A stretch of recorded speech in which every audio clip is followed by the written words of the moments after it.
Derek Milton is a filmmaker responsible for creating the 2020 short film documentary Getting a Grammy. A film about himself, as the title might suggest, getting a Grammy. However, Derek Milton is also a master of deception. He was involved in the production of Beyoncé's Grammy-winning film Homecoming. Naturally, one might assume this would mean Derek himself also won a Grammy. However, due to his role as a behind-the-scenes videographer, this was in fact not the case. In spite of this, Derek sets out to convince his peers of his success anyway, spinning a web of lies by constructing a fraudulent trophy and in turn throwing an extravagant party. The end result is a film which satirizes the very notions of success, whilst begging the question, why do people go to so much effort just to impress others?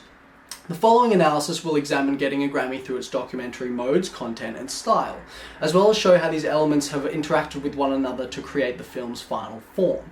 At its core, Getting a Grammy is a veiled critique of how we view success, satirizing the rampant idolization of status by framing its content within the greater context of the music industry. Through his role as both creator and character, Milton formulates a persona of himself, a character who is compelled to fool his peers into thinking he had won an award. In the words of Lazar, the creation of persona in any non-fiction genre requires the sculpting of a self-aware self-creator. Milton uses a fictitious portrayal of himself as the tool to convey the message at its core. By manufacturing a character who is so obsessed with being perceived as successful, Milton critiques the idolization of success that seems to be a focal point within the music industry. The way in which the film presents its content through character has been shaped in part by Milton's chosen documentary modes.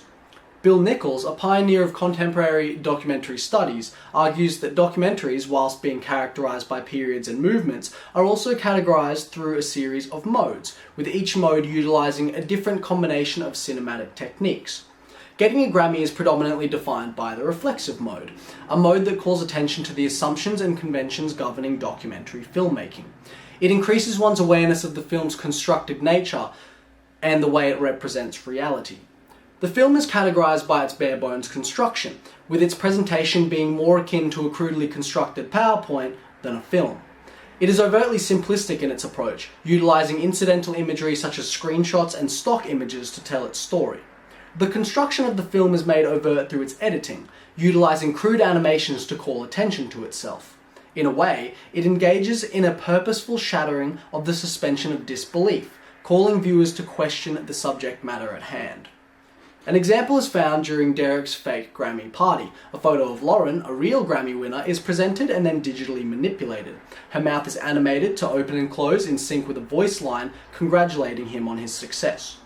Though the film purports itself as factual, it is presented in a way that makes zero effort to be convincing, thus drawing attention to its own construction.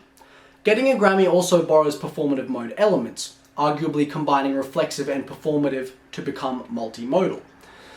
The film ticks many of the boxes of the performative mode, such as using audio and visuals expressively, having the narrative structure be organized by the filmmaker's voice, as well as the filmmaker being an insider of the community they're representing.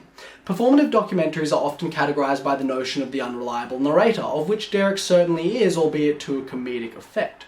One scene follows a text thread with the aforementioned Lauren. Derek asks to borrow her award for the party, to which he's snubbed and dismissed. Though, when Derek continues narrating, he speaks as if Lauren was on board with the plan, contradicting information that the film itself had just presented.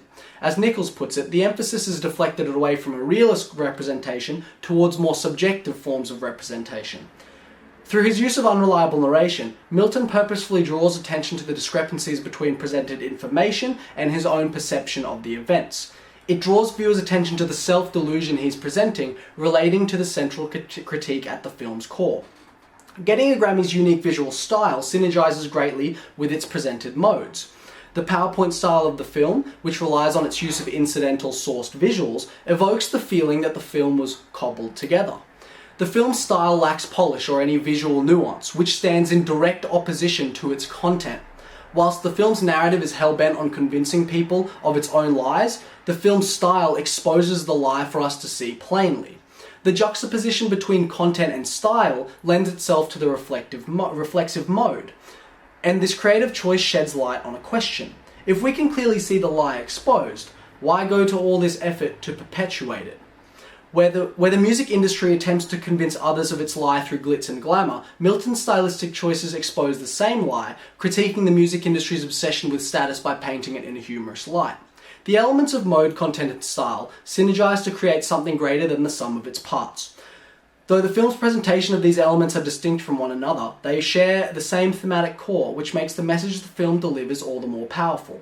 Though the film appears on the surface as an innocuous, whimsical recount, what lies underneath is a powerful critique of the music industry and an ugly side of it that is seldomly discussed.